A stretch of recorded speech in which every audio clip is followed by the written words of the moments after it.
Hi there, this is Cody Vogel with Yara, joined right now by Allison Hebert and Mark Carlson. Going to spend a little bit of time. We were talking earlier, and we wanted to talk about boron in canola. Getting asked lots of questions about it.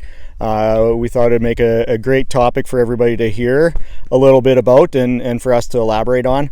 I know from my standpoint, when I'm talking with growers, I get asked lots around boron. When's it needed? What amount? What timing? And I really like to encourage everybody to think about boron from a boron plan perspective. Boron's needed throughout the growing season, high demands from canola lots of times throughout the growing season. And we really want to get stuff down right at the beginning, at the early stages for root growth involved in that. And then as it starts growing and cabbaging and bolting and into flowering, there's boron demand all the time. So I really think there can be a plan put in place by a grower and to get it on early and then supplement it as we go along. So to elaborate a little bit, I think Allison, can you talk about the early stages? What boron's needed? What can we do? What's that plan kind of look like? Yeah, so boron is so important early on in that plant's growth. Root development is so crucial, a good starting point for that crop for the whole season. And boron is very important at that root development stage because it's part of the cell structure, cell wall. We need those to be very strong.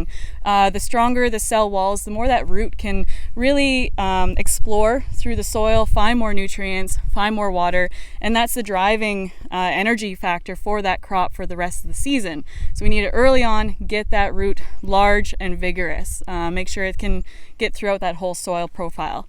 And from that root development stage, we're moving into the vegetative stage. Same thing, cell wall structure. We need to make sure those leaves are large, strong, so they can really get through the photosynthesis process.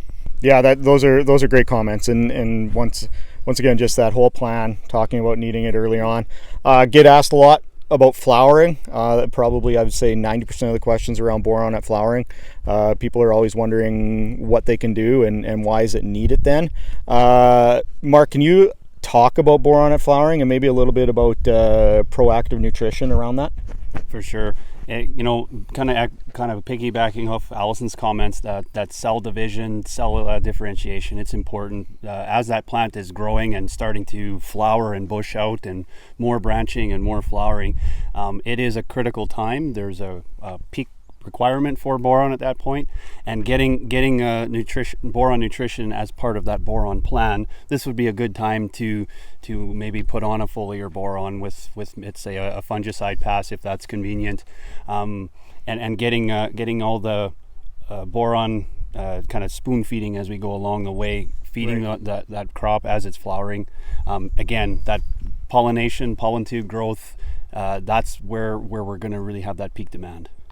Yeah, and I think, whether we're talking about boron or other nutrients, every time we're going across that field is an opportunity to address some of the nutrition, because of demand curves and that, and soil conditions. There may be reasons why the nutrients aren't getting into the plant, and it could be starving for it a little bit throughout the stages of the life cycle. So I think that covers it. So thanks everybody for listening.